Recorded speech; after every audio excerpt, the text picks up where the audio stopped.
Soyons honnêtes, les vols long courriers peuvent ne ressembler à une véritable épreuve de résistance. On est coincé dans un siège étroit, on n'arrive pas à dormir et on atterrit complètement épuisé. J'avais l'habitude de redouter les longs trajets en avion pour ces mêmes raisons. Mais après des années à perfectionner un système, aujourd'hui je descends de l'avion reposé et plein d'énergie pour commencer mon voyage. Dans ce guide, je partage mon expérience, un manuel pratique pour que vous puissiez faire de même. Créer votre propre pod de première classe en classe économique commence par l'équipement adéquat. Premièrement, oubliez les coussins en forme de U vendus dans n'importe quelle boutique d'aéroport. Ils ne soutiennent pas correctement la tête et la forcent souvent vers l'avant. Le vrai changement vient d'un oreiller de voyage qui se fixe à l'appui-tête, stabilise votre tête et évite le balancement latéral agaçant. Deuxièmement, un masque de sommeil de qualité est non négociable. L'idéal est un modèle qui bloque complètement la lumière sans appuyer sur les paupières. Ainsi, votre cerveau reçoit le signal clair qu'il est temps de se reposer. Troisièmement, un casque à réduction de bruit. Il élimine le bourdonnement constant des moteurs et les conversations alentour, créant une bulle de sérénité où vous pouvez vous détendre beaucoup plus profondément. Astuce supplémentaire, emportez toujours un adaptateur Bluetooth. Certains avions plus anciens d'Air France ou de Corsair utilisent encore des systèmes de divertissement filaire. Et grâce à ce petit accessoire, vous pourrez connecter sans problème vos écouteurs sans fil. Vêtements et confort en cabine. Ce que vous portez pendant un vol long courrier est aussi important que ce que vous mettez dans votre valise. La règle d'or. S'habiller en couche avec des vêtements doux et respirants que l'on peut facilement ajouter ou enlever. Dans un avion, la température peut passer de suffocante à glaciale en quelques heures. C'est pourquoi un sweat à capuche ou une polaire zippée deviennent indispensables. Oubliez les jeans serrés. Lors d'un vol de plus de 6 heures, ils deviennent vos pires ennemis. L'idéal, ce sont des pantalons de voyage ou de sport avec taille élastique qui ne vous gênent pas après des heures assis. Les chaussures méritent aussi une attention particulière. Choisissez des modèles faciles à enfiler et à retirer. En altitude, les pieds gonflent naturellement. Pour plus de confort, emportez des chaussettes épaisses ou des chaussons légers et confortables pour vous changer une fois installé. Un truc peu connu mais très utile, le repose-pied suspendu. Il s'accroche à la tablette du siège de devant et vous permet de surélever légèrement vos jambes. Cela améliore la circulation, réduit le gonflement et soulage le bas du dos. Attention, toutes les compagnies ne l'autorisent pas. Air France, par exemple, limite souvent son usage au décollage, à l'atterrissage et en cas de turbulence. Et sur certains vols, il est même interdit. Vérifiez toujours la politique de votre compagnie avant d'en apporter un. Lorsqu'il est autorisé, la différence est flagrante. Lever les pieds, ne serait-ce que de quelques centimètres, transforme un siège étroit en quelque chose de bien plus supportable. Et un dernier détail, pour moi non négociable, les bas de contention.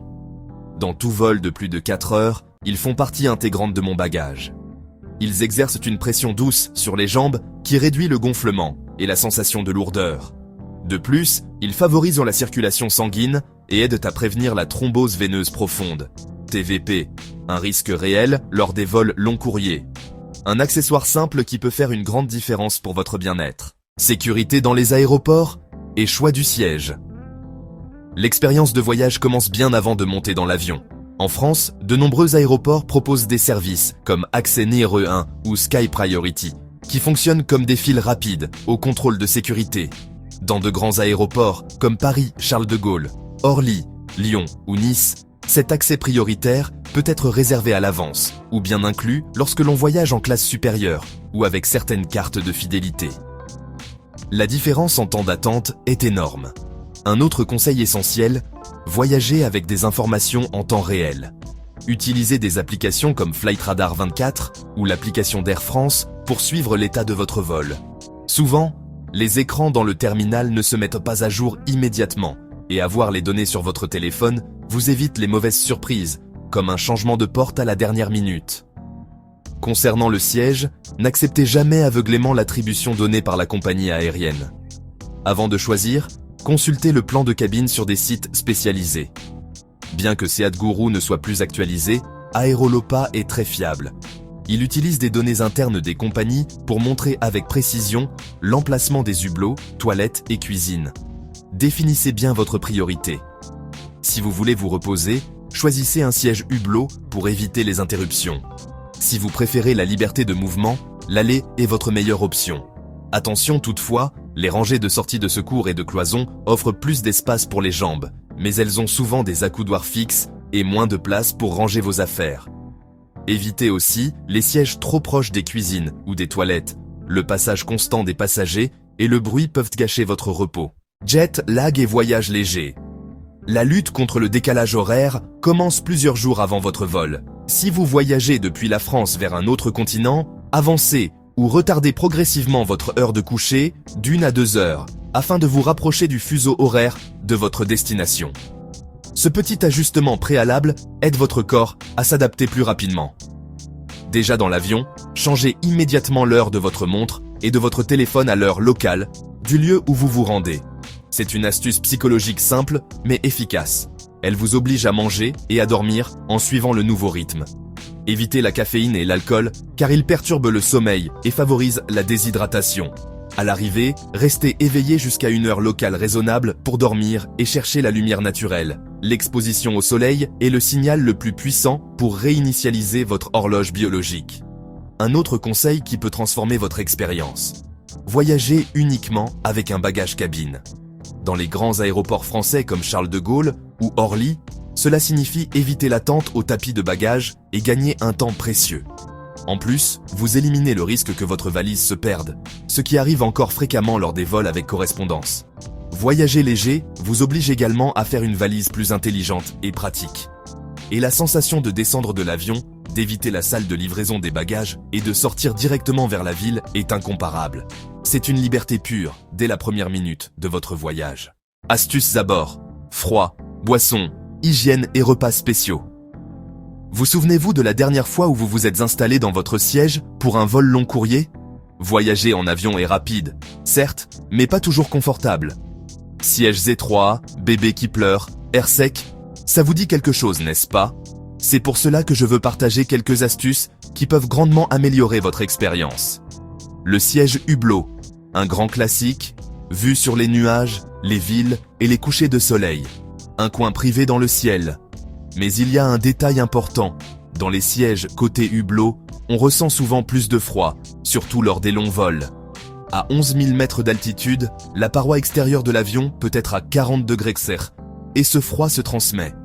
La solution est simple, emportez toujours une veste légère ou un pull dans votre bagage à main, même si vous partez vers une destination ensoleillée. Vous avez oublié? Demandez une couverture à l'équipage. Chez Air France et Transavia, elles sont généralement proposées sur les vols long courriers. Les boissons chaudes. Cela paraît un luxe de se faire servir un café ou un thé par un steward, mais il faut savoir que l'eau chaude provient des réservoirs de l'avion. Bien qu'ils respectent les normes d'hygiène européennes, ils ne sont pas toujours dans un état optimal. Pour plus de tranquillité, mieux vaut demander de l'eau en bouteille ou un jus scellé. Vous resterez hydraté sans risque. L'hygiène à bord. Tout le monde sait que les avions accumulent des germes, mais peu imaginent que les tablettes rabattables sont parmi les surfaces les plus sales de la cabine. On les utilise pour manger, travailler, voire changer des couches. Il en va de même pour les pochettes au dos des sièges. Elles sont rarement nettoyées en profondeur. La solution? Emportez des lingettes désinfectantes et nettoyez votre tablette avant de l'utiliser. Évitez également d'y ranger vos objets personnels. 2 gestes simples qui réduisent considérablement votre exposition aux bactéries. Le repas spécial. Les repas standards d'avion n'ont pas grande réputation, mais il existe une astuce peu connue. Commandez un repas spécial, végétarien, vegan, sans gluten, etc. Même si vous n'avez pas de restrictions alimentaires, ces repas sont souvent préparés en plus petite quantité et chargés en premier, ce qui les rend plus frais et parfois plus savoureux. En plus, ils sont généralement servis avant les autres, ce qui vous laisse davantage de temps pour vous détendre après. Horaire de vol, partie de l'avion, coussin de cou. Rien ne gâche plus vite des vacances qu'un vol retardé à l'aéroport. Mais il existe une astuce toute simple pour réduire ce risque. Choisir le premier vol du matin. En France, comme dans le reste de l'Europe, les retards ont tendance à s'accumuler au fil de la journée. Si l'avion arrive en retard d'un trajet précédent, ce retard se répercute sur le suivant. En voyageant tôt, vous réduisez fortement ce risque. De plus, l'air du matin est généralement plus stable, ce qui signifie moins de turbulences et un vol plus calme. Parlons maintenant des sièges. Tout le monde pense que les meilleurs se trouvent à l'avant de l'avion, plus près de la sortie et, en première classe, avec des commodités supplémentaires. Mais il y a un petit secret à l'arrière. Lorsque vous voyagez dans les rangées du fond, l'équipage est souvent plus proche et il est plus facile qu'on vous offre un petit extra, comme une boisson ou un snack, sans la pression des autres passagers. Ce n'est pas un luxe exclusif, bien sûr, mais cela peut se traduire par un service plus rapide et plus attentionné. Quant au coussin de cou, ce petit accessoire peut être décisif lors des longs vols. Les versions gonflables sont très pratiques, car elles ne prennent pas de place dans la valise. Mais il y a un détail important. Ne les gonflez jamais complètement avant le décollage. À mesure que l'avion monte, la pression en cabine change et l'air à l'intérieur de l'oreiller se dilate. S'il est totalement gonflé au sol, il peut devenir inconfortable ou même s'abîmer. La solution, laissez-le légèrement souple en le gonflant. En plein vol, il atteindra la fermeté idéale pour se reposer. Et un dernier conseil, osez commander le repas spécial. Comme nous l'avons déjà vu, ils sont souvent plus frais, différents et servis en premier. Parfois, améliorer votre expérience de vol ne demande pas de grand luxe, seulement de petites décisions intelligentes. Et voilà, une série d'astuces pratiques qui peuvent transformer votre prochain vol au départ de la France ou de n'importe quel aéroport européen. Ce sont de petits changements qui améliorent le confort, réduisent le stress et prennent même soin de votre santé. La prochaine fois que vous préparez un long voyage, souvenez-vous, le siège, les vêtements, l'hydratation, l'horaire et les petits accessoires font toute la différence. Voler ne sera jamais parfait, mais avec ces stratégies, vous pouvez profiter beaucoup plus du trajet.